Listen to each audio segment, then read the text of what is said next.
Mereka terus disiksa berulang-ulang di antara api neraka dengan air yang menggelegak yang cukup masak panasnya.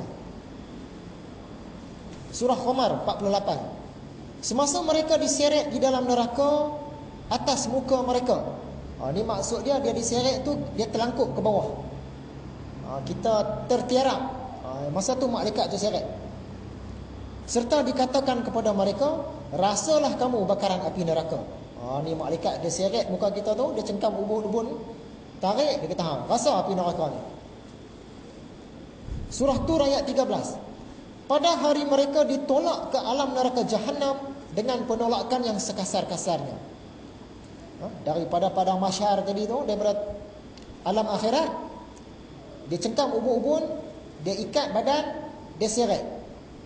Bila sampai ke neraka, dia campur masuk. Itu. Surah Sajadah 13. Demi sesungguhnya aku akan memenuhi neraka Jahannam dengan semua jin dan manusia. Jadi dalam neraka ni bukan manusia saja, jin pun ada. Begitu juga dalam syurga, sebagaimana yang kita bincang dalam kuliah yang lepas.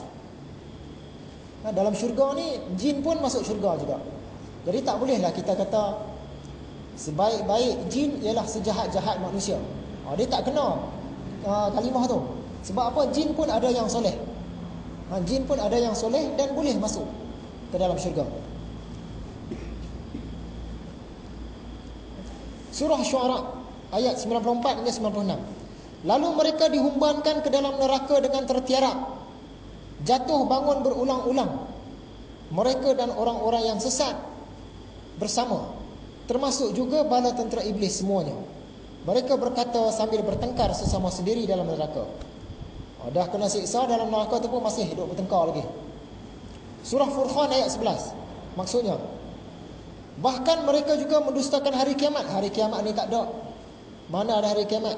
Hari kebangkitan pun tak ada. Sebagaimana kita faham, kiamat ni dua sesi. Sesi pertama dinamakan hari kehancuran seluruh alam. Itu hari kiamat. Kemudian dihidupkan semula di padang mahsyar, itu pun hari kiamat, dua sesi. Mereka kata kebangkitan semula ni tak ada. Orang tu yang akan kena. Dan kami telah sediakan bagi sesiapa yang mendustakan hari kiamat itu api yang menjulang-julang. Siapa yang tak percaya, Tuhan dah siapkan api. Apabila neraka itu melihat mereka dari tempat yang jauh, kedengaranlah mereka suara marahnya dan menggelegak dan mengeluh. Jadi neraka ni dia ada suara, ada bunyi, ada dia punya dengung dia tu. Dia nampak saja orang-orang nak main ni, dia dah berdengung lagi kuat lah. Dengar dengungan neraka tu pun boleh pingsan lah kita. Dan apabila mereka dihumbankan ke tempat yang sempit di dalam neraka itu, dalam neraka ini kita faham ada jurang-jurang. Jadi di bawah neraka tu dia tak rata.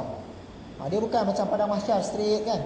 Dia ada lembah-lembah, jurang-jurang, ada lubang-lubang kubur dia. Orang-orang tertentu dia dibakar di dalam tu, dalam jurang dia tu.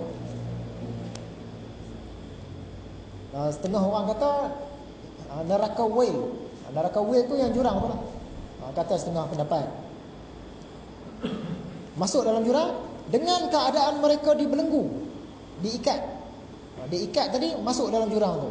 Menjeritlah mereka di sana meminta sejenis kebinasaan. Dah masuk dalam jurang api neraka tu minta, ya Allah matikanlah aku. Sebab dia tak mau sakit dah. Dia kata dia minta diri dia binasa, binasakanlah diriku. Tapi Tuhan tak bagi binasa sebab siksaan dia kekal. Dah terbakar rosak, elok balik. Bakar lagi. Kulit ni sentiasa dibakar. Surah Mukminun ayat 104. Api neraka itu membakar muka mereka dan tinggallah mereka di situ dengan muka yang hodoh cacat. Jadi dalam neraka ni tak ada orang yang rupa cantik. Dalam syurga semua rupa cantik-cantik dan semakin hari semakin cantik. Berbanding dengan neraka, masuk saja muka jadi hodoh.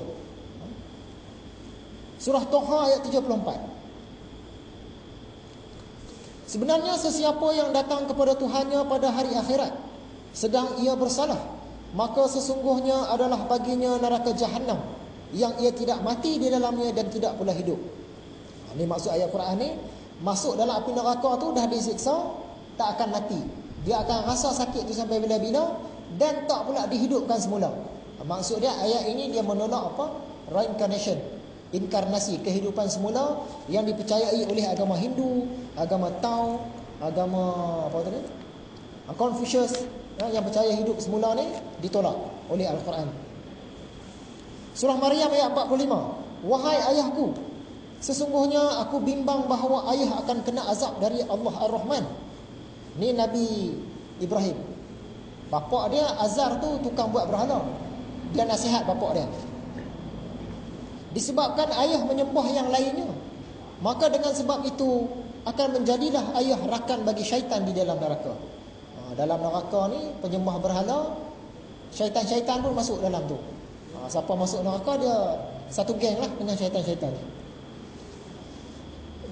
Kerana kami telah menyediakan bagi orang-orang yang berlaku zalim itu api neraka yang meliputi mereka laksana kemah. Tadi seumpama kita masuk dalam periuk dan ditutup rapat. Neraka ni pula dia macam kemah pula lagi. Dia meliputi, tak boleh lari ke mana-mana. Dan jika mereka meminta pertolongan kerana dahaga masuk dalam kemah neraka tu tadi, dahaga, minta tolong nak minum, mereka diberikan pertolongan. Dibagi pertolongan. Apa dia? Dengan air yang seperti tembaga cair yang membakar muka. Kita cairkan tembaga tu kan panas, kalau tuang di tangan dia tembus. Macam itulah air tu. Amatlah buruknya minuman itu, dan amatlah buruknya neraka sebagai tempat bersenang-senang. Neraka ni bukan tempat untuk berehat-rehat, untuk bersenang-senang dah. Syurga ya. Jadi kalau dalam neraka tu minta air nak minum, dia bagi air. Tapi air dia tembaga cair. Kalau kena muka, dia bakar muka. Tembaga cair tu panas dan membakar. Surah Al-Hijr 43-44. Dan sesungguhnya neraka Jahannam itu tempat yang dijanjikan bagi sekalian mereka. Ia mempunyai 7 pintu. Bagi tiap-tiap sebuah pintu ada bahagian yang tertentu dari mereka.